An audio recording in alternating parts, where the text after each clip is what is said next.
Hi అండి, నమస్తే. Welcome back to our channel. నేను మీ విజయలక్ష్మి. అందరూ ఎలా ఉన్నారండి? నేనైతే చాలా బాగున్నాను. మీరు కూడా అందరూ బాగుండాలని మనస్ఫూర్తిగా కోరుకుంటున్నానండి. సో ముందుగా మీకు అందరికీ వైకుంఠ ఏకాదశి శుభాకాంక్షలు అండి. ఇది ఈరోజు వ్లాగేనండి. సో ఫ్రైడే లాగు. ఈ వ్లాగ్ అయితే మార్నింగ్ రొటీన్ లాగా అండి. 5 to 8:30 వరకు అయితే వీడియో తీశాను. సో మార్నింగే లేచి ఇల్లు గుమ్మాలు శుభ్రం చేసుకొని వాకిల్లో నీళ్ళు చిమ్మి ముగ్గునైతే పెట్టేసుకుంటున్నానండి. ఇప్పుడు కరెక్ట్గా 5:30 అయితే అయ్యింది.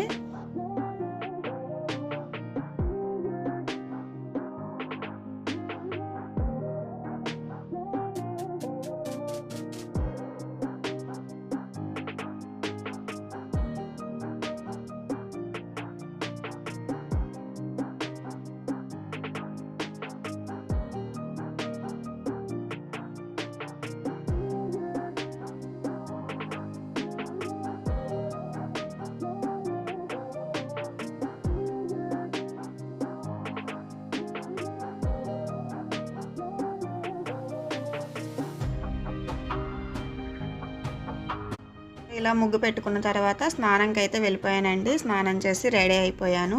సో నాకు ముందు రోజే అన్ని పనులు అయిపోతాయి, చేసుకుంటానండి. ఫ్రైడే ముందు రోజు ఏది ఉంచను. వంటగదిలోనైనా పూజ సామాన్లైనా అన్నీ తోమేసుకొని పెట్టుకుంటాను.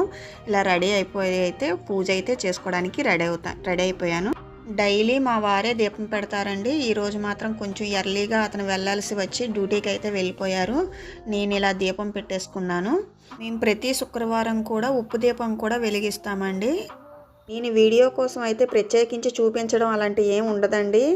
ఏదైనా సరే జెన్యూన్గానే ఉంటుంది. మేము ఏదైతే ఫాలో అవుతామో అదే చూపిస్తానండి. అలాగే తులసి కోట దగ్గర కూడా పూజ అయితే అయిపోయిందండి.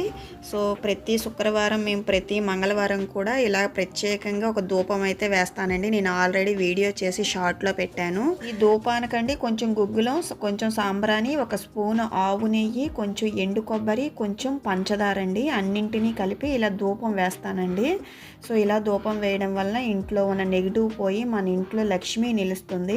అలాగే మంచి స్మెల్తో ఇల్లంతా పరిమళిస్తుందండి. ఈ విధంగా ట్రై చేయండి, చాలా మంచిది. ఇప్పుడు పూజ కంప్లీట్ అయిన తర్వాత వంటగదిలోకి అయితే వచ్చేసానండి. ఈరోజు మా పిల్లలకి స్కూల్ అయితే ఉంది. మేబీ లాస్ట్ వర్కింగ్ డే అనుకుంటా. కానీ Monday school annual day celebrations ఉన్నాయని చెబుతున్నారండి. సో అంతవరకు అయితే మేము ఉండటం లేదండి. మేము సంక్రాంతికి మా అత్తమ్మ వాళ్ళ ఇంటికి అయితే వెళ్తున్నాం. ఆ ఊరు ఏంటంటే చాలా పల్లెటూరు అండి. విజయనగరం డిస్టిక్. ఊరి పేరు వచ్చి సుందరాడ. సో ఆ ఊరు చూడటానికి చుట్టూ కొండలు, మిడిల్లో అయితే ఊరు ఉంటుంది. అక్కడికి వెళ్ళామంటే కనీసం ఫోన్ సిగ్నల్ కూడా ఉండదండి. అంత మారుమూల పల్లెటూరు. ఇక నేను స్టవ్ ఆన్ చేశానంటే పాలు మరగబెట్టుకుంటానండి. ఇలా ఒక సైడ్ పాలు పెట్టుకొని ఇంకో సైడ్ రైస్ కూడా కడిగి పెట్టేశాను మా పిల్లల లంచ్ బాక్స్లోకి. అలాగే ఈరోజు కూర ఏంటంటే బీరకాయ పెసరపప్పు కూర అండి. అలాగే కాకరకాయ ఫ్రై చేస్తున్నాను. మేము ఊరు వెళ్తున్నాం కాబట్టి ఫ్రిడ్జ్లో ఉన్న కాయగూరలన్నీ అయిపోగొట్టేస్తున్నానండి. మేము మళ్ళీ వచ్చేసరికి 1 వీక్ అయితే పడుతుంది.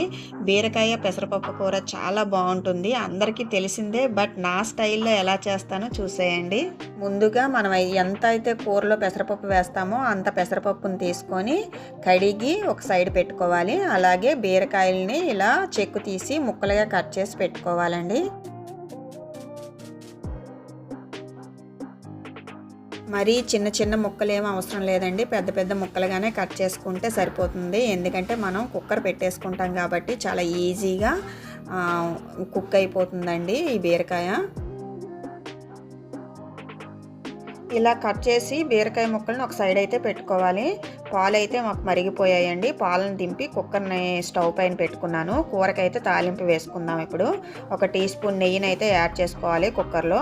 ఒక బిర్యానీ ఆకును కూడా వేసుకోవాలండి. అలాగే ఒక టీ స్పూన్ జీలకర్రని, కొంచెం ఆవాలని యాడ్ చేసుకున్నాను.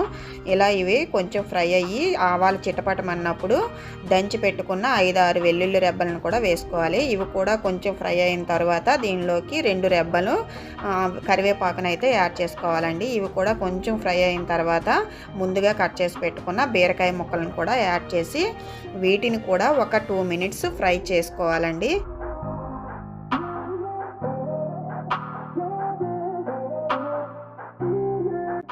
ఇలా ఫ్రై చేసుకున్న బీరకాయ ముక్కల్లోకి ముందుగా కడిగి పెట్టుకున్న పెసరపప్పుని యాడ్ చేసుకోవాలి. దీనిలోకి గుప్పుడు వేరుశెనగ గుళ్ళను కూడా యాడ్ చేసుకోవాలండి. ఒకసారి వీటినన్నింటినీ బాగా కలుపుకోవాలి. ఇలా వేరుశెనగ గుళ్ళని వేయడం వలన కూర టేస్ట్ చాలా బాగుంటుంది. అలాగే హెల్త్కి కూడా చాలా మంచిది. పిల్లలకు కూడా చాలా ఇష్టంగా తినేస్తారండి. ఇలా వేపుకున్న కూరలోకి సరిపడా ఉప్పుని అలాగే 1/2 టీ స్పూన్ పసుపుని వేసుకొని బాగా కలిపి వాటర్ని అయితే యాడ్ చేసుకోవాలండి. మనకి కూర హెల్తీగా, ఫాస్ట్గా, టేస్టీగా రావాలంటే ఒక్కసారి ఈ విధంగా ట్రై చేయండి. మీరే అంటారండి సూపర్ అని. సో ఈ విధంగా ఫ్రై అయిన తర్వాత ముక్కలు మునిగే వరకు మనం వాటర్ని అయితే యాడ్ చేసుకోవాలి.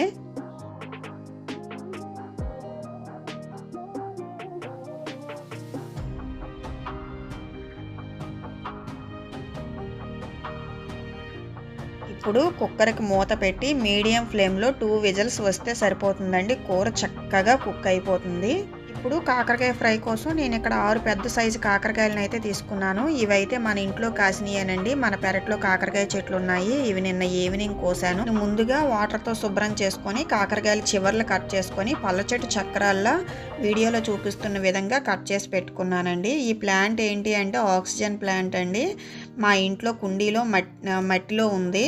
చాలా ఎక్కువగా వచ్చేసింది. సో ఒక రెమ్మ తీసి ఇలా వాటర్లో పెట్టి ఫ్రిడ్జ్ పైన అయితే పెట్టాను. ఇది పెట్టి 3 నెలలు అయితే అవుతుంది. చాలా బాగా అయితే కొత్త రూట్స్ కూడా వచ్చి చాలా బాగా గ్రో అయింది. మీకు ఒకసారి చూపించుదామని వీడియో తీశాను. ఇప్పుడు కాకరకాయ ఫ్రై కోసం కళాయి పెట్టి 2 టేబుల్ స్పూన్ ఆయిల్ని యాడ్ చేసుకోవాలండి. దీనిలోకి 1 టీ స్పూన్ కలోంజీని కూడా యాడ్ చేశాను. అలాగే దంచి పెట్టుకున్న 5-6 వెల్లుల్లి రెబ్బలను కూడా యాడ్ చేసి ఫ్రై చేసుకోవాలి. ఇలా ఫ్రై అయిన దానిలోకి ముందుగా కట్ చేసి పెట్టుకున్న కాకరకాయ ముక్కల్ని యాడ్ చేసుకోవాలి. యాడ్ చేసుకున్న కాకరకాయ ముక్కల్ని ఒకసారి బాగా కలుపుకొని ముక్క తొందరగా మగ్గాలి అంటే దీనికి సరిపడా ఉప్పుని అయితే యాడ్ చేసుకోవాలండి. అలాగే కొంచెం కరివేపాకుని అలాగే కొంచెం పసుపును కూడా యాడ్ చేసుకొని బాగా కలిపి మూత పెట్టి మగ్గించుకోవాలి. కాకరకాయని ఇలా కాకుండా వేరే రకంగా కూడా మనం ఫ్రై చేసుకోవచ్చు. అది ఎలాగంటే కాకరకాయ ముక్కల్ని డీప్ ఫ్రై చేసి ఉల్లికారం పెట్టి ఫ్రై చేస్తే చాలా బాగుంటుంది. అంత చేదు కూడా ఉండదు. బట్ నూనెలో డీప్ ఫ్రై చేయడం వలన నాకు ఎందుకో కాకరకాయ వలన లాభం కంటే నష్టమే అనిపిస్తుందండి. అది నా అభిప్రాయం. అంతేనండి, ఎవరిష్టం వాళ్ళది. ఇలా చేసుకోవడం వలన పోషకాలు పోకుండా ఎక్కువ ఆయిల్ వేయకుండా కమ్మగా తినేయొచ్చండి. బట్ కొంచెం చేదుగానే ఉంటుంది. ఎంతైనా కాకరకాయ కదండి, మాకైతే అలవాటు అయిపోయిందిలేండి. సో ఈలోగా నేను టమాటాలను కూడా ఒక 2 కట్ చేసుకున్నాను పప్పు బీరకాయలోకి అండి. సో ఇలా మగ్గిన కాకరకాయ ముక్కల్లోకి సరిపడా కారం, ధనియాల జీలకర్ర పొడి, 1 టేబుల్ స్పూన్ షుగర్ను కూడా వేసి బాగా కలిపి 1/2 చెక్క కొబ్బరి తురుమును కూడా యాడ్ చేసుకోవాలండి. ఇలా యాడ్ చేయడం వల్ల మన కాకరకాయ ఫ్రై చాలా కమ్మగా ఉంటుంది. బాగా ఇప్పుడు దీన్ని కూడా బాగా కలుపుకొని 1/2 చెక్క నిమ్మకాయని కూడా యాడ్ చేస్తే పులుపు, ఉప్పు, కారం, స్వీటు సరిగ్గా సరిపోతాయి. చేదు కూడా ఉండదు.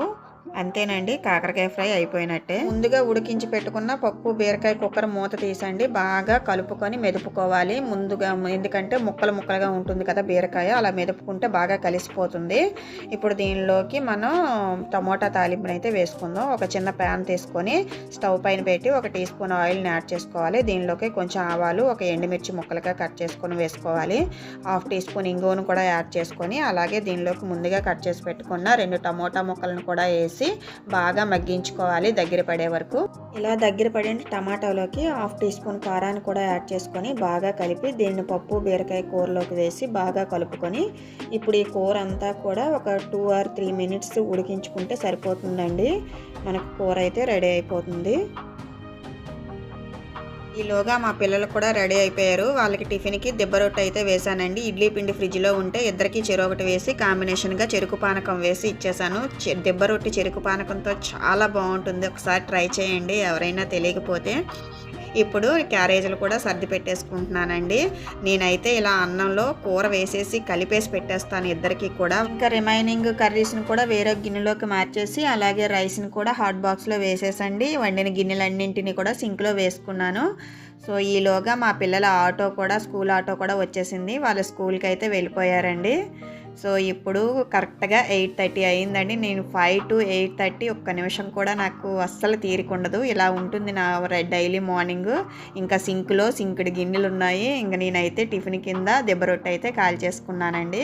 నేను అసలు మార్నింగ్ నుండి వాటర్ కూడా తాగలేదండి. ఇప్పుడు తాగాలి. ఈరోజు వాటర్ అయితే తిప్పతీగ వాటర్ అండి. మీకు తెలుసు కదా, డైలీ మార్నింగ్ మేము ఏదో ఒక ఆకునైతే హాట్ వాటర్లో వేసి తాగుతాము.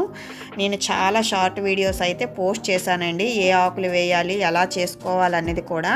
సో ఈరోజు అయితే ఈ తిప్పతీగ వాటర్ అండి. సో చూసారు కదా, తిప్పతీగ కూడా అలా మాడిపోయింది హాట్ వాటర్లో వేయడం వల్ల. దాంట్లో ఉన్న పోషకాలన్నీ వాటర్లో దిగి అది అలా ఆకైతే అలా ఉంటుందండి. నేను వాటర్ని అయితే తాగేస్తున్నాను. సో ఈ వీడియో మీకు ఎలా అనిపించిందో కింద కామెంట్ బాక్స్లో కామెంట్ చేయండి. నచ్చితే కనుక ఒక లైక్ చేయడం మాత్రం మర్చిపోవద్దండి. Thank you for watching.